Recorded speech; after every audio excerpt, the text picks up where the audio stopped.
Hello Internet, welcome to Game Realization, a Five Nights at Freddy's series where we put together all the pieces we've left forgotten. I originally had no intentions of making this video when I was planning out the series, but given the next few videos are going to be heavy into sister location territory, I feel like it's gonna be easier to make those videos if I put a solid timeline in place beforehand.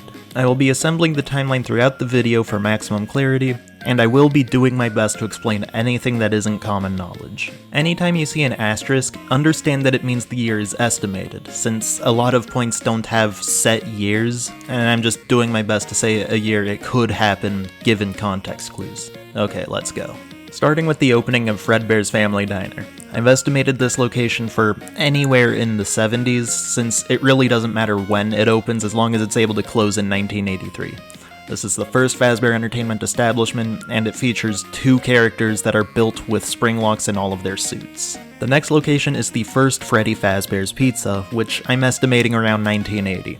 This location features the unwithered classic Freddy, Bonnie, Chica, and Foxy, as well as two specially designed spring lock characters, presumably one Fredbear and one Spring Bonnie. The FNAF 3 training cassettes tell us that this location was opened simultaneously with Fredbear's, and the classic character merchandise across the FNAF 4 minigames do reinforce that it was open before the bite. We finally get a hard set date in 1983, where the FNAF 4 minigames detail the week leading up to the party where the crying child gets bit and Fredbear's closes down. Following that accident at Fredbear's, the first Freddy Fazbear's Pizza retires its springlock suits to the safe room, hopefully to never be used again. The springlock suits are used again in 1985, a year provided with Into the Pit, where William continues to use the Spring Bonnie costume in the Missing Children's incident, where the bodies never get found and the first Freddy Fazbear's Pizza shuts down. Also, Fazbear Entertainment was founded by robotics engineer Henry Emily and businessman William Afton. Hopefully you already knew that. William Afton is the killer. All of the years between the opening and closing of the first Freddy Fazbear's Pizza are accompanied by training cassettes that will be unearthed for FNAF 3. This is not when FNAF 3 takes place, this is when the cassette tapes are recorded. This is also the first true gray area, as there's no solid info on where this happens, but Henry's daughter, Charlie Emily, is killed by William and goes on to possess the puppet. It's not entirely clear if this happens at Fredbear's Family Diner or Freddy Fazbear's Pizza, and given a detail from Ultimate Custom Night, it's unclear if Charlie was even William's first victim. For the sake of simplicity, I'm going to say Charlie's death happened before the Missing Children's incident, since the puppet is the one to bring the children back to life and give gifts give life, but Charlie could have realistically died anywhere up until this point. We get our next easy spot in 1987 with all of FNAF 2. With the exception of the cutscenes and a couple of death minigames, everything is hard set to 1987. A new and improved Freddy Fazbear's Pizza opens, and bad things happen. William Afton takes a night shift, gets moved to the day shift, kills 5 kids as seen and save them, and leaves as a police investigation takes place over Jeremy's first week of the night shift. The dead kids possess the toy animatronics, and the toys are scrapped for being dangerously haunted. If you want a second bite, it happens here. Our next stop is FNAF 1 in 1993, as calculated with minimum wage rates. Nothing really happens here, and the place just sort of closes. You can tell Fazbear Entertainment is down a businessman since at this point William's gone on to make Afton Robotics. And this is the point where I need to really start explaining. The placement of sister location has been a volatile debate for as long as the games existed, and I really need to show my work to explain this conclusion. First of all, sister location is framed after the closing of Freddy Fazbear's Pizza. Due to the massive success, and even more so the unfortunate closing of Freddy Fazbear's Pizza, it was clear that the stage was set, no pun intended, for another contender in children's entertainment. And while there's been several closings and reopenings across this series, William was set as a co-founder of Fazbear Entertainment with the Silver Eyes before sister location released. Regardless of William's relationship with Henry, he still has the rights to Fazbear Entertainment as explicitly shown with his Funtime animatronics. This framing would mean that William, as one of 2 men with the rights to the company, has no intentions on reopening Freddy Fazbear's. Next, the FNAF 4 Girls Room is a major argument in putting sister location earlier in the timeline, but it can still be interpreted as a reason to put it later. People see the vacant girl's room as Elizabeth dying to Circus Baby before the bite of 83, but I see it as Elizabeth not being born yet. At that point in 1983, Mrs. Afton could have still been pregnant with Elizabeth, and that room was being renovated so that Elizabeth could have it when she's born. And if Elizabeth was born later that year in 1983, she would have been a plausible 10 or 11 years old when she dies after the closing of FNAF 1 in 1993. And regardless of if you interpret the movie Schmitz as the game's Aftons, this is a very similar family dynamic to what Scott wrote for the movie. A young Michael when something bad happens to his younger brother, and an adult Michael by the time his younger sister matches the brother's age. Now after a full page worth of script to justify this one choice, let's go back to the timeline. Afton Robotics opens a restaurant called Circus Baby's Pizza World that exists for one day until Circus Baby kills William's daughter Elizabeth. The public never gets Circus Baby's Pizza World because William claims there was a gas leak, and the child-murdering robots are repurposed for Circus Baby's entertainment and rentals. At some point after getting the rental service off the ground, I'm calling it 1995 for simplicity, William decides to take a trip back to the condemned FNAF 1 building, where he proceeds to dismantle the classic animatronics and get spring-locked on the missing children's happiest day. All is shown through FNAF 3 minigames. Not the game, minigames. And now that William is thoroughly an absent father, it's time for his son Michael to get a job in the basement with Sister Location. Michael Afton goes into Circus Baby's entertainment and rentals, gets the scooping treatment, and vows to find his missing father at the next stop in the timeline, FNAF 3. I'm going to come find you.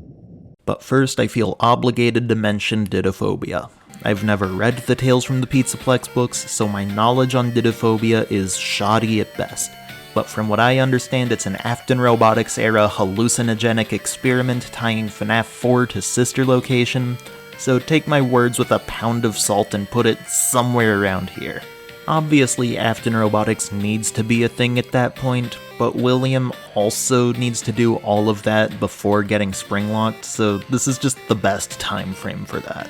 Now, for real this time, FNAF 3 circa 2023, confirmed to be 30 years after the closing of the final Freddy Fazbear's Pizza from FNAF 1, some college frat bros open up Fazbear's Frights, a poor-taste haunted house based on real cold case murders. These college kids decide to steal a decades-old animatronic with a best-case scenario rotten human corpse inside of it, and the place burns down within a week. You can decide whose fault that is. At some point after FNAF 3, I'll call it 2025 for simplicity, Henry Emily comes out of the woodwork to open another Freddy Fazbear's in Pizzeria Simulator. And I know FNAF 3 was framed after the final restaurant, but tell me with a straight face that this guy came before this guy. Henry opens this restaurant with the sole purpose of burning everything to the ground, and it works. And William goes to hell for Ultimate Custom Night. And I doubt you need my opinion on this, but Steel Wool's timeline looks like this. It's all framed as a new Fazbear entertainment, so you can just tack those onto the end after Henry's death in Pizza Sim. It's pretty linear. And now, I'd like to revisit Michael Afton's positions across this timeline, since, like Sister Location itself, people continue to argue about this. I'm willing to say with my full chest that Michael was not present in FNAF 1 or 2. People claim he could be Mike Schmidt, because God forbid two guys have the same first name, and Mike Schmidt gets fired for odor, and Michael is a rotten sack of skin. But Michael doesn't become a rotten sack of skin until after Sister Location. And again, William is one of two guys able to open Freddy's restaurants until the Steel Wool era. It'd be really weird if William made Afton Robotics after Freddy's closed, and then several Freddy's restaurants proceeded to open, and William remained connected to them, as explicitly seen in FNAF 2's Save Them. People also say Michael Afton is Fritz Smith from FNAF 2's Custom Night, because naturally Michael would be going through fake names to get jobs, and Fritz also smells bad. But once again, FNAF 2 takes place in 1987, where Michael has no opportunity to get scooped yet, so the odor card does not work. Mike Schmidt is also fired for general unprofessionalism, which shouldn't be missing from Fritz's pink slip if they were the same guy. The movie also features an Easter egg showing that Mike's training VHS tape was originally addressed to Fritz, presumably the guard to die in the first scene, helping reinforce that Mike Schmidt, the unprofessional bum who sleeps on the job is not the same as Fritz. And before you mention the tampering with the animatronics detail, A, the movie shows Mike tasing them for his and Abby's safety, B, FNAF 2's Night 7 is in the height of a police investigation with hyper-aggressive robots, so self-defense is once again justified, and C, it's custom night. You chose the AI. Michael Afton is not in the first 2 games, but he is in FNAF 3, as the final cutscene of Sister Location Custom Night very explicitly states that he's coming to find his father, who's been spring-locked and is being brought into Fazbear's frights. Regardless of what you think of FNAF 4, the survival logbook does very explicitly show Michael knowing Nightmare Fredbear, meaning that whether or not FNAF 4 itself is a didophobia experiment, Michael has had FNAF 4-esque experiences as a didophobia test subject. Obviously, Michael is the protagonist of Sister Location and Sister Location Custom Night. That is quite literally the only game where we don't need to rely on context clues. And Michael is probably the protagonist of Pizza Sim. This is undeniably the loosest instance of Michael in a game, but we explicitly know that Henry is the cassette man through the Insanity ending, and we know that the protagonist of Pizza Sim has some form of history with Fazbear Entertainment to where dying alongside Henry and Afton's robots is a better fate than just walking out. Although there was a way out planned for you, I have a feeling that's not what you want. I have a feeling that you are right where you want to be. It's probably Michael. I know that this timeline expects you to already know a lot about FNAF lore, and outside of the things I say about Sister Location and Michael, I don't provide a lot of new commentary, but I did need to make this video since my next 2 realizations are going to be about Funtime Chica and Yendo. This video is mostly just a referral for whenever I place Sister Location between FNAF 1 and 3, and I'm well aware that I just called out 2 of the strangest possible characters, but I can promise that those videos will be a bit more interesting, since I can promise you've never heard what I have to say about her. This video was a bit of a setback on the game realization series, but hopefully you've at least walked out of this video with a new perspective on Sister Location. And even if you haven't, just keep in mind that I've had this realization. This game realization. Thanks for watching. And Happy New Year's, everyone. It's 2024. Wow, FNAF 3 is officially in the past. God, that's crazy. Sorry I took a bit of a break around Christmas, but hopefully I can actually get back in the swing of things. And my Funtime Chica video won't take another, 2 months. Hopefully. Don't hold me on that.